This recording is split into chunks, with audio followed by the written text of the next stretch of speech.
what do we do with Muslims who claim to be maybe queer, but recognize that it's wrong and identify as Muslims, but openly maybe have this struggle, versus obviously people who are claiming or calling for adoption and acceptance of the practice, right?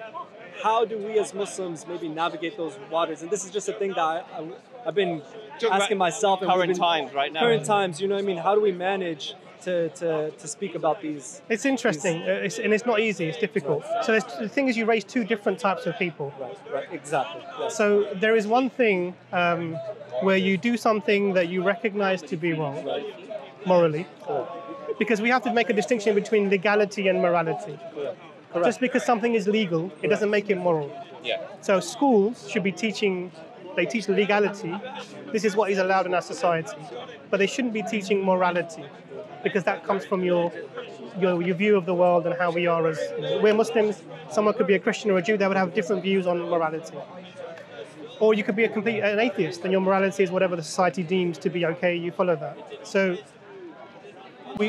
in terms of the person who accepts that what I'm doing is immoral, whatever that action is, and they're struggling with this, then this is really between them and Allah, as long as it's private.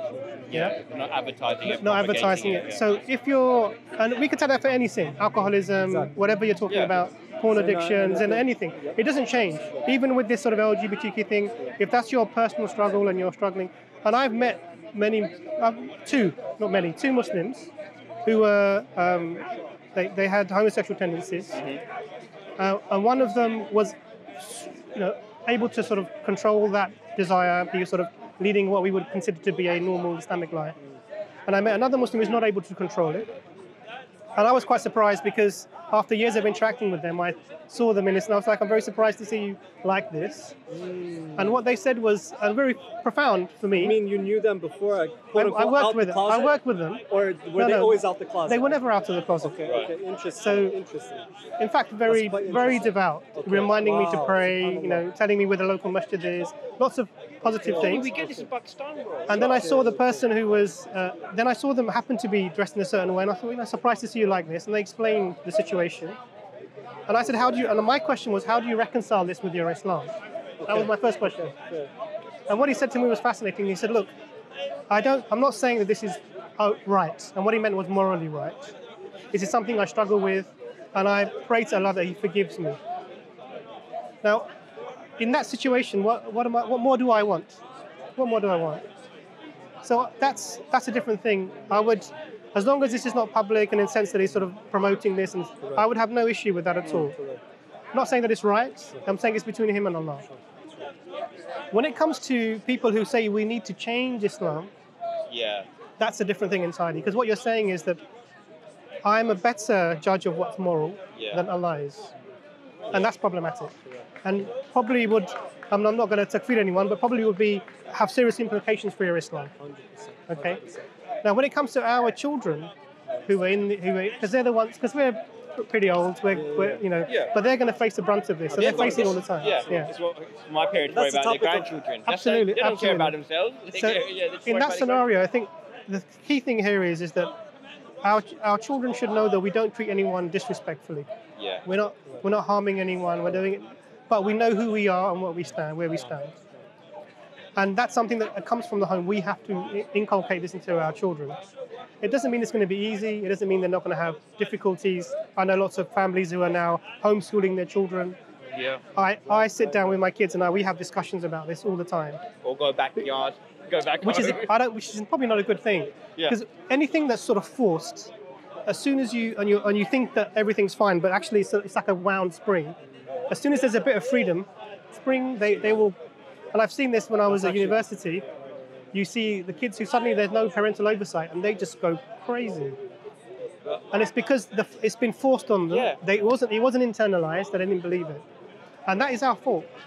If we're doing that to our kids, where as soon as there's a bit of freedom, they're off on the wrong tangent, then we've not done the right thing by them. May Allah make us good parents, may Allah protect our children from the fitna. But it's not an easy thing to navigate. But the question I would like to, I've not really had many conversations about this, but I think the way to go about the conversation is the first question should be, when you're having a conversation along these lines with someone who has an opposite view, is, am I allowed to disagree with you? Interesting. Or Set the express our foundation. views on this, because I think it's fair. Sure. Our views. Let's say firstly you're gay, and then you discover Islam. But before you give your view, Gotta establish you need to establish the principle. Yeah. Am I allowed to disagree with you? They say no, then It's over. And- There's no conversation. No Because at the moment, what happens is as soon as you speak on this, you're getting cancelled. People are, So if I'm not allowed to disagree with you, then there's no conversation to be had. That's a great point. especially I think I think the LGBT community. I think in Islam we were discussing it. We would accept if you're a Muslim and you believe in Islam, you know this is wrong and this is your own personal struggle. Whereas LGBT, leave that all behind. You're LGBT. There's no religion, and I feel that they've pushed that a lot. They don't push it's like, no, forget Islam. It's bad. It's backward. It's whatnot. Well, Be with us. yeah. Now it's gonna happen. Some children may turn out. Okay, I mean, what are you going to do? this is really are you going to say you can't be Muslim, or you can't be my son, or you can't be No, this? so this is the question for the scholars, is what things take you outside of the religion? Right. Okay, and then we're not qualified to say to someone these. 100%. So the callers need to clarify this, and I think it will be along the lines of whether you regard something to be moral, against Allah's wishes, or not. I think that this is going to be one of the key factors. But this is not a question for us. Right.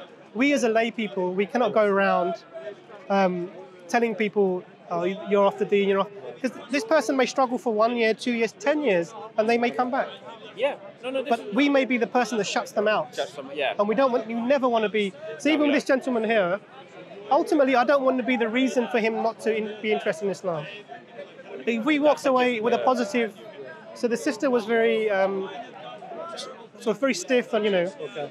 by the end she was smiling, and she was, and I think it's really important. These things are very important. I like him. I agree. So I know maybe not a direct answer. No, But and sort let of- me also yeah. follow it up, because here's what I'm seeing as well, is that there's a growing impetus for young Muslims to want to be, I guess for lack of a better term, woke and supportive of what's becoming Gay rights. secularly acceptable, okay? Now, is there a space for us to, let me lay it down this way, is there a space for us as Muslims to be able to support up to a degree before we get canceled by our own religion? For example, what do I mean by that? I mean, can we stand arm in arm on the basic principles that we as humans are afforded human rights, the right to living, the right to, make your own living, the right to housing, the right basic human rights, but stop at, I don't accept this practice. I see young Muslims struggling. How can we support them without being discriminated against? But what they end up doing is they take everything and saying it's all acceptable and we should be accepting Support everything. who? Support The great LGBTQ community. So This is what I find young Muslims struggling with, is they want to see an equality in at least this is what I'm assuming and I'm hoping is the case of why there's such an adoption from young Muslims to want to embrace the LGBTQ community, is that they see them as human beings, but where they err is that they end up saying, okay, we see them as human beings, and who are we to judge on what they're doing? Let's accept them for who they are.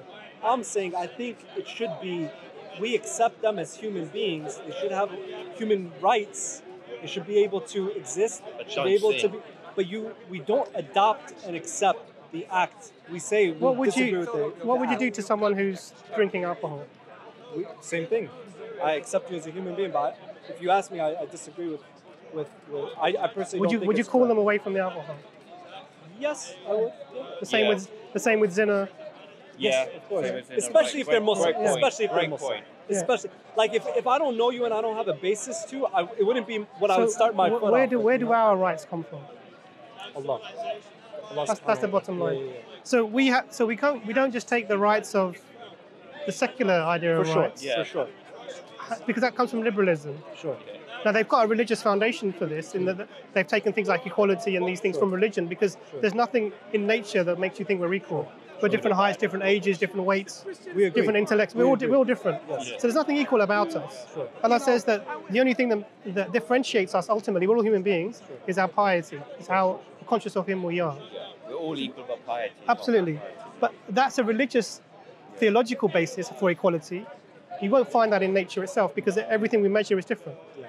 So they take these concepts, but what they do is they say, look, one of the things they do is liberalism, really.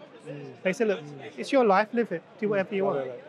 Whatever you want, YOLO, do That's whatever you want. Yeah. And the problem with that approach is, where is the barrier? So one good way, if you look at the discussions that have been had here about this, is people will give extreme examples of people doing what they want to do, that someone from the LGBTQ community would find too much.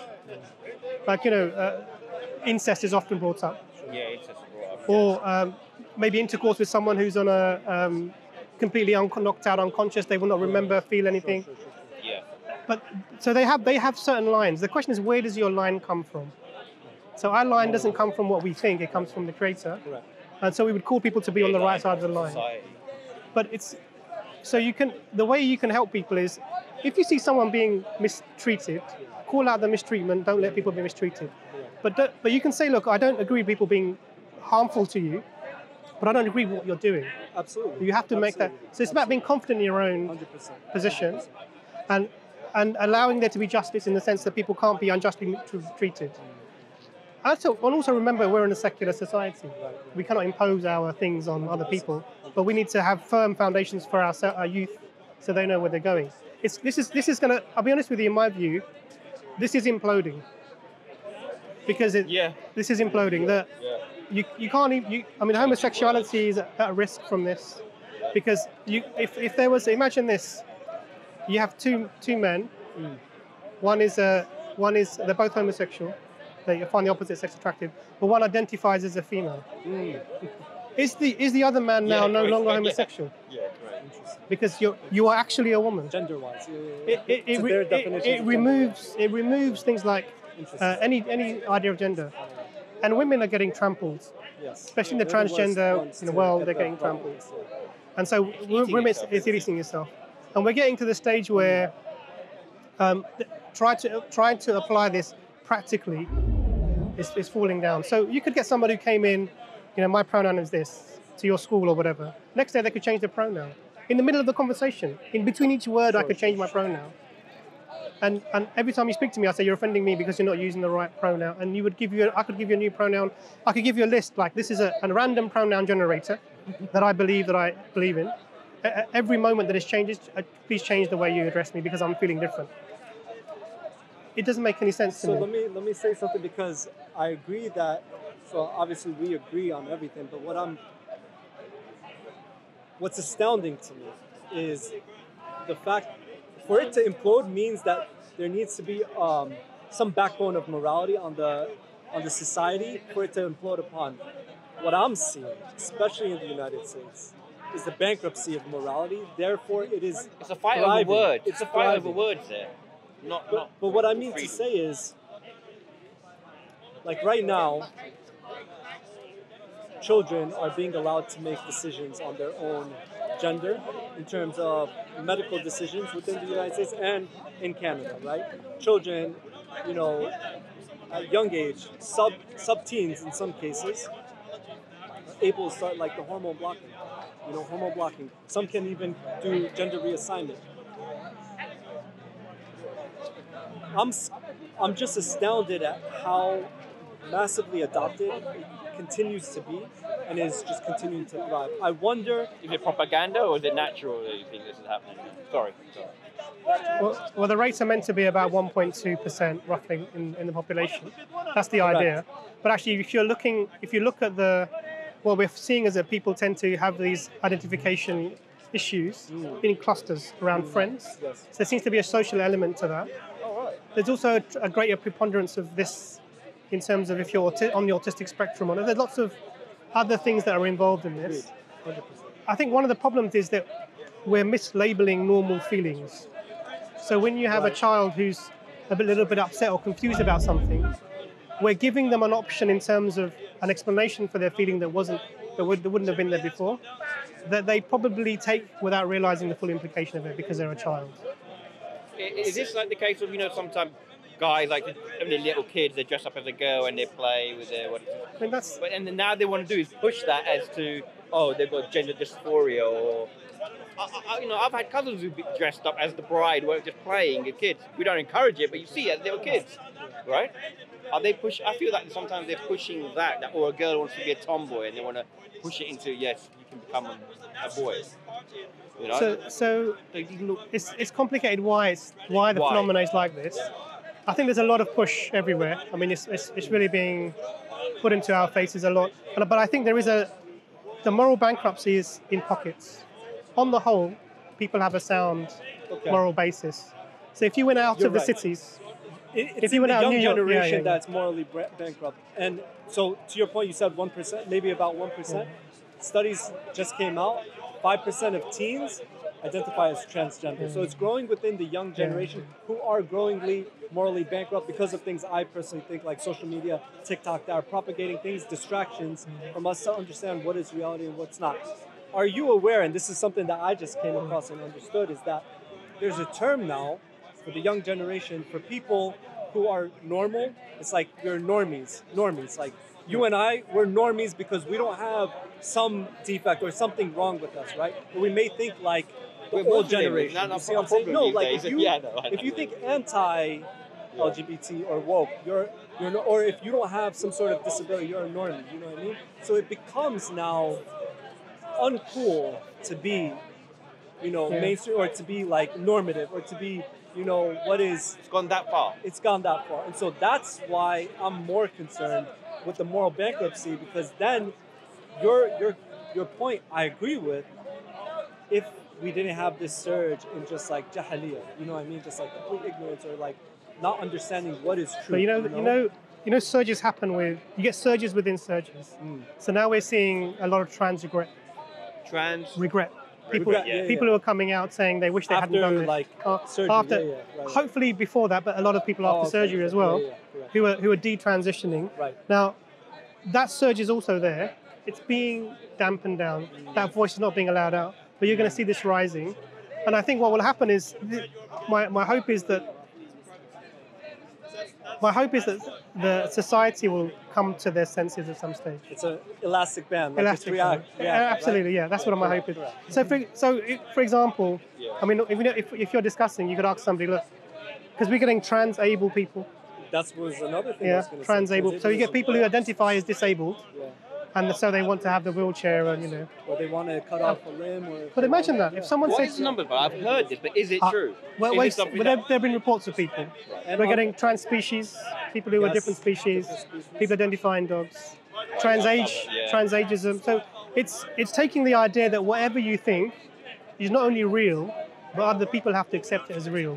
Now the problem is, other people have to accept it as real. That's the problem. So if somebody comes along and they say identify as a person with one arm, their own microcosm in their own reality, it's up to them. It's no problem. It's up to you. But when you start imposing that upon the society at large, there has to be some sort of pushback. Now, at the moment, this is being thought through, but I think ultimately, human beings, we give them some credit. I hope so, inshallah. We have to knock in a lot that people have some. So, inshallah, I hope you like this conversation. If you want to hear similar conversations, please check out this video. And otherwise, pray for our sincerity and may Allah accept the work we do for His sake. Assalamu alaikum.